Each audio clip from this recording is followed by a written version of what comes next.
Hello, friends. Welcome to Take Two for this Wednesday, the 28th of January, 2026. I'm Jeannie, and I'm so glad you've decided to come along for the ride on this hump day. Well, I recently read a story about a couple who were very, very much in love. And this took place maybe around 200 years ago.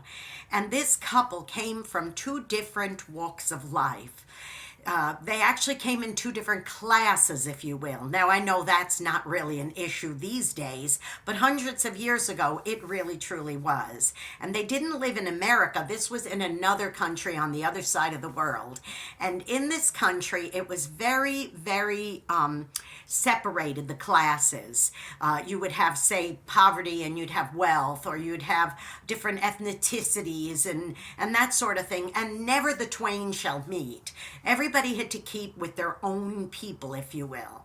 Well, these two people who fell in love came from two different sides of the tracks. One came from great wealth and one came from poverty. And not only that, they also were of different ethnicities, of different culture and background and nationalities, if you will, their family histories. So they were doomed from the start that they were never supposed to fall in love, but they did.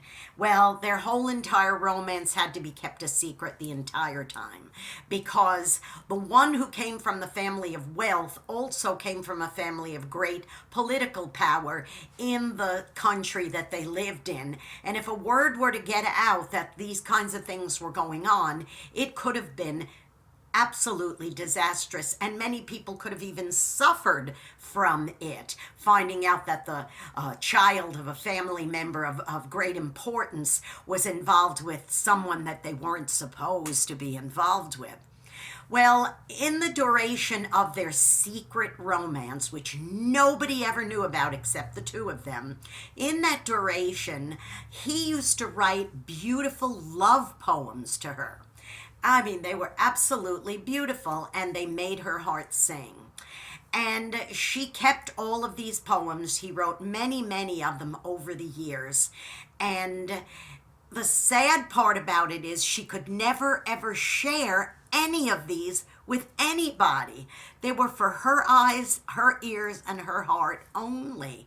And sometimes he would even read the poems to her, and they were very precious. Well, when she was coming to the end of her life, she asked a friend of hers to help her downsize and get rid of some unnecessary things that she had. And one of the things she had was a big box tied with a ribbon, and it was heavy. And she said to her friend, "Toss this in the fire, will you?"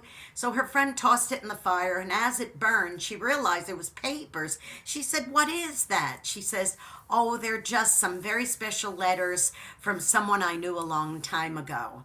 Well, of course, nobody knew what it was all about. The woman was elderly by now, and she finally, after all those decades, spilled the beans, and without mentioning names or saying who, she told her friend they were love letters and love poems from somebody she knew a long time ago and wasn't supposed to be involved with.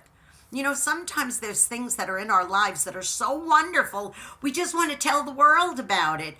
But it's only for us and for us alone. Did you ever have one of those moments where it's like you got like a revelation of some kind, or you got a very exciting feeling about something very wonderful, a family member, or maybe God showed you something beautiful in his word, and you want to just go tell the world about it? Now, sometimes you do need to go tell the world about it, but there are some cases where it's for you and you alone. So I say to you, boys and girls, if you ever have one of those moments where something is for you and for you alone, cherish it, hold on to it, and use it in your heart as a reflective thing when you're in a situation where maybe you're giving up hope, maybe you're downtrodden, maybe you're sad about something. Stop and think back to that wonderful thing that was for you and you alone, because let me tell you, boys and girls, you are special. And if you think you're not, stop and think, wow, maybe this is something very special for me and me alone. And maybe, boys and girls, today's Take Two is that very thing. I'm telling you now, boys and girls, you are special. Bury that in your heart. Save it for when you need it later. Now go out and be a blessing to somebody today. You may end up being the only one who is. And please, if you haven't subscribed to this YouTube channel already, please do so. It's Jeanne Sigler, Jeanne Sigler. Hit the subscribe button and notification bell. Give me a thumbs up. Leave a comment. I really appreciate it. And don't forget also to follow me on X. It's the little @ Jeannie NY Woman, at JeanneNY Woman, and hit follow, and you could put a comment there too. Remember to tune into my program Through the Eyes of a New York Woman every Saturday at 9 Eastern, 8 Central on UltimateOldiesRadio.com, AM and PM, with an encore presentation on Oldies700.com on Sundays at 4 Central, 5 Eastern. You be blessed and bury this in your heart today, boys and girls. You are special. See you next time. Bye-bye.